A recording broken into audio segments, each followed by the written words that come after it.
रंजन कुमार दास साधारण संपादक गोष्ठा तथा आवाहक ओडिशा स्कूल कॉलेज कर्मचारी समन्वय समिति। आज आपण माध्यम मुझे जनवाक चाहूँगी ओडिशार जनसाधारण को शिक्षक शिक्षयित्री तथा समस्त बुद्धिजीवी और सरकार को जे शिक्षक तार निजर न्याय्य प्राप्य पाइबापी राजरास्ता को ओल्लै थाए और जितेबले तार हक ताक न मिले प्रतिश्रुति सरकार दे तार प्रतिश्रुति पालन न कर परिप्रेक्षी में विधानसभा सम्मुख में आंदोलन को से आवरी नहीं थाए। ठीक से परिप्रेक्षी में आज आपण मानक कह चाहूँगी हजार हजार शिक्षक शिक्षयित्री डिसेम्बर 10 तारिख दिन विशाल शोभायात्रा आसी भुवनेश्वर समवेत हे सरकार निकट में दाबी जो बारंबार देथिबा प्रतिश्रुतिर प्रतारणा विरुद्ध में से समवेत हो सरकार को यही कथा कहे जो कमिटी गठन होती जो कमिटी 6 मास धरी सरकार घोषणा कर कमिटी 6 मास भीतर रिपोर्ट दब ये 6 मास आवश्यकता नहीं कारण बारंबार कमिटी सरकार करिसेंती विधानसभा स्टैंडिंग कमिटी करिसेंती से कमिटी मत 10 थर बसी विधानसभा स्टैंडिंग कमिटी परिवर्ते पुणी एक पॉलिटिकल कमिटी होती एवं पॉलिटिकल कमिटी पर एक सचिव स्तर में कमिटी होती नूतन भाव आसिता सरकार तीन कमिटी करिसेंती समस्या को समाधान करने किंतु से कमिटी बारंबार बसी तार निष्कर्ष काढ़ी पार ना पुणी एक कमिटी जहाँ देते प्रतिश्रुति सेप्टेम्बर 6 तारिख दिन 5 तारिख गुरु दिवस गुरुगर्जन आरंभ होता और 6 तारिख दिन आम सहित आलोचना करते 2 जन मंत्री से वरिष्ठ मंत्री जे कि गणमाध्यम को देते आम 2 मास भितर एक कमिटी गठन करी ए समस्या को समाधान करूँ 3 मास बीतीगले से कमिटी गठन हो पार नाला ओडिशार हजार हजार शिक्षक शिक्षयित्री राजरास्ता को आसी 40-50 हजार शिक्षकर भाग्य भविष्य बर्तमान अंधकारमय गति करुच्ची आज 5,000-6,000 शिक्षक शिक्षयित्री अवसर नहीं गले शून्य स्तर जाऊँगी 30 वर्ष पर कार्यकला टंकाटे पाऊना पेंशन ना अवसरकालीन सुविधा ना आज 25-30 वर्ष कार्यकला नूतन नूतन विद्यालय गुड़िकर एवं महाविद्यालय गुड़िकर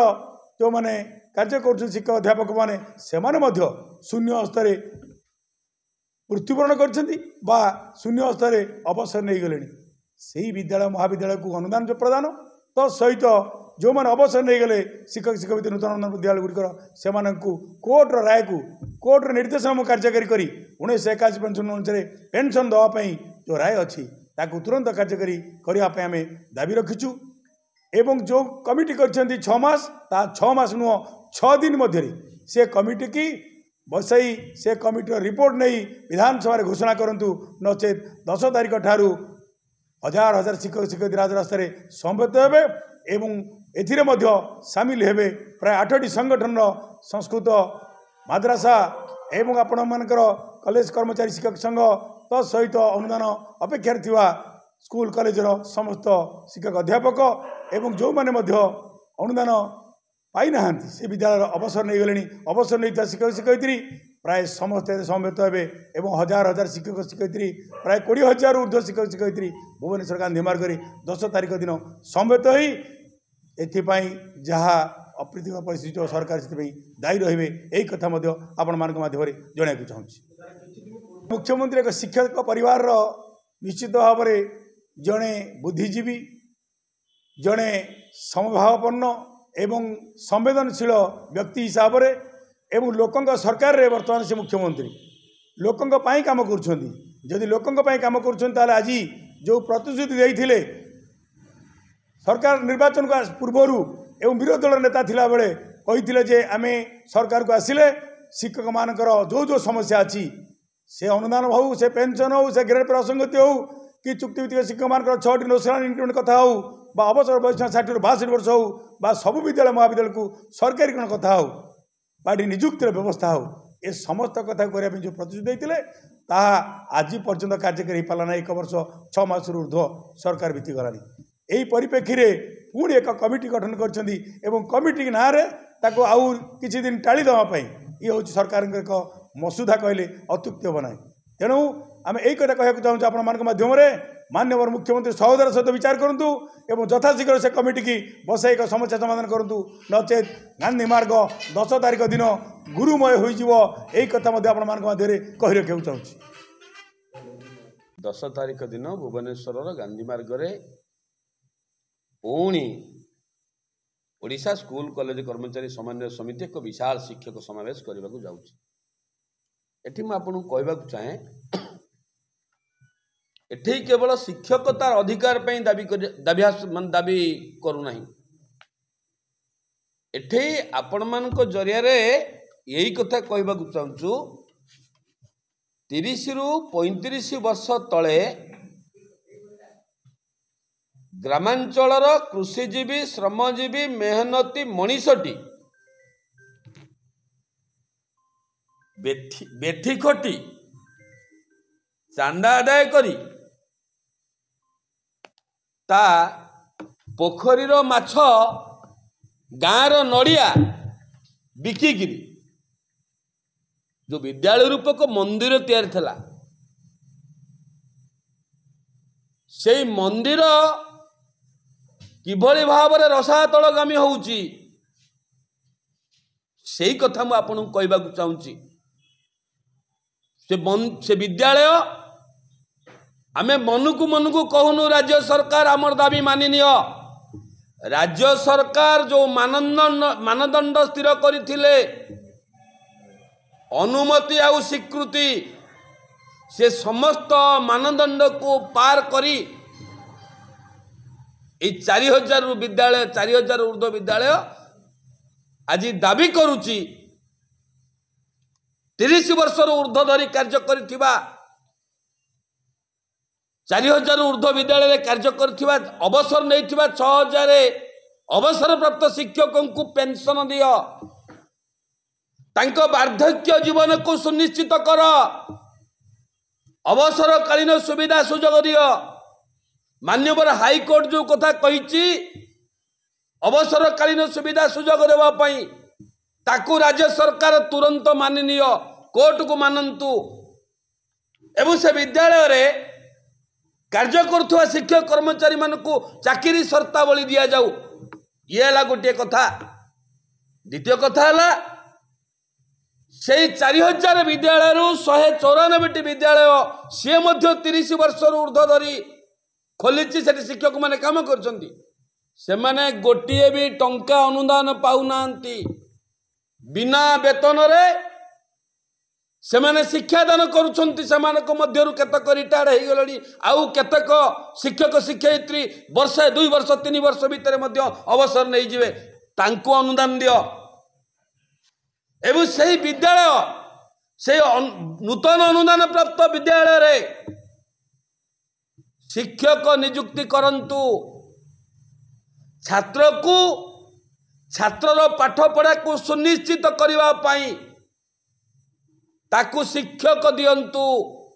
ता विद्यालय रे शिक्षक नियुक्ति दियंतु से पाठ पढ़ू ता विद्यालय रे भित्तिभूमि की सुदृढ़ करा जाऊ से विद्यालय रे पाठ पढ़ुथुवा 6 रु 14 वर्ष पर्यंत कोमलवती छात्र छात्री मानकु सेमानकर मौलिक अधिकार दिया जाऊ खेल उपकरण दिया जाऊ खेल पड़िया दिया जाऊ 30 वर्ष तले जो फर्निचर तैयारी होता बेंच डेस्क तैयारी होता से विद्यालय छात्र छात्री मानक पई से बेंच डेस्क भांगी गलानी से विद्यालय मरामती करने राज्य सरकार गोटे टंका अनुदान दौना से विद्यालय भित्तिभूमि की सुदृढ़ करा जाऊ 30 वर्ष तलर जो गाँव बुद्धिजीवी मनीष जो विद्यालय रूपक मंदिर गठन करने जो स्वप्न देखी 30 वर्ष पर ओडिशार मान्यवर मुख्यमंत्री भारतीय जनता पार्टी सरकार 30 वर्ष तलर मनीषर स्वप्न को आज तुम्हें धूलिसात करनी से विद्यालय को तुम्हें सरकारीकरण कर तुम सरकारी खातार से विद्यालय चढ़ू यही कथा आपण मान जरिया कहूँ नुआकरी मान्यवर मुख्यमंत्री मोहन चरण माझी जेहेतु जड़े प्राक्तन शिक्षक ओडिशार जड़े शिक्षक जड़े मुख्यमंत्री हेले निश्चित भाव में समस्त शिक्षक छात्र छात्री मानक ठारू आरंभ कर बुद्धिजीवी मानक भितर गोटे आनंदर लहरी खेलीगला ये राज्य शिक्षक मैंने गांधी मार्ग को आसबेनी शिक्षा व्यवस्था रे जो समस्या अच्छी ता स्थायी भाव में समाधान हम बोली शिक्षक कर्मचारी मानकर गोटे धारणा सृष्टि है किंतु दुख और परितापर विषय यही 16 मास भितर भुवनेश्वर गांधी मार्ग में जिते थर आंदोलन करूँ कौटी ना कौटी राज्य सरकार तरफ वरिष्ठ विधायक माने मंत्री माने वरिष्ठ कैबिनेट माने मंत्री माने एथरे मध्यस्थता करछंती संपृक्ति होइछंती विधानसभा स्टैंडिंग कमिटी 6 थर बसिला एक पॉलिटिकल कमिटी लॉ मिनिस्टर अध्यक्षतार 3 थर बसिला एठे से राजनैतिक इच्छा शक्तिर अभाव ये राज्य अवसर नौथुवा शिक्षक कर्मचारी माने पेंशन पाउना ये विद्यालय शिक्षक नियुक्ति होनी एवं 194 हाईस्कल आउ 28 एमई स्कूल जो मैंने अनुदान पाई ना से अनुदान पाऊना तेणु आम यही कथा आपण मान जरिया दाबी करुचु पेंशन दियो अवसर परवर्ती जीवन को सुनिश्चित कर बंचा गोटे सुखमय कर राह दियो एवं अनुदान दियो 30 वर्ष धरी जो मैंने टंकाटे पाई ना बेठी कटुंट एवं से विद्यालय शिक्षक दियो यही नारा दौचु आउ तुम्हें पॉलिटिकल कमिटी दुईटी कमिटी गठन करी जो समस्या समाधान न करिच ए जो प्रशासनिक कमिटी करिच से प्रशासनिक कमिटी को आम स्वागत करुचु किंतु से कमिटीर विचार भितर पेंशन न रहू से कमिटीर विचार भितर अनुदान प्रदान न रहू आ से कमिटीर विचार भितर शिक्षक नियुक्ति न रहू यह एक राजनीतिक निष्पत्ति भाव में अनुदान दियो पेंशन दियो अवसरकालीन वयस को 60 रु 62 कर यही कथा आपण मान जरिया आम राज्य सरकार को निवेदन कर कहूँ निश्चित धारणा नुह 10 तारिख ठारू आंदोलन आरंभ है गाँव 4000 ऊर्ध्व विद्यालय भांगी जाऊला बेले ये आंदोलन में केवल शिक्षक नुह राज्य सरकार जदि संवेदनशील न होती प्राक्तन छात्र छात्री मान आरंभ कर गाँव बुद्धिजीवी मनीष मैंने सामिल हे एथपाई ये 4000 विद्यालय को रक्षा करने ये राज्य दरकार पहले एक जन आंदोलन हम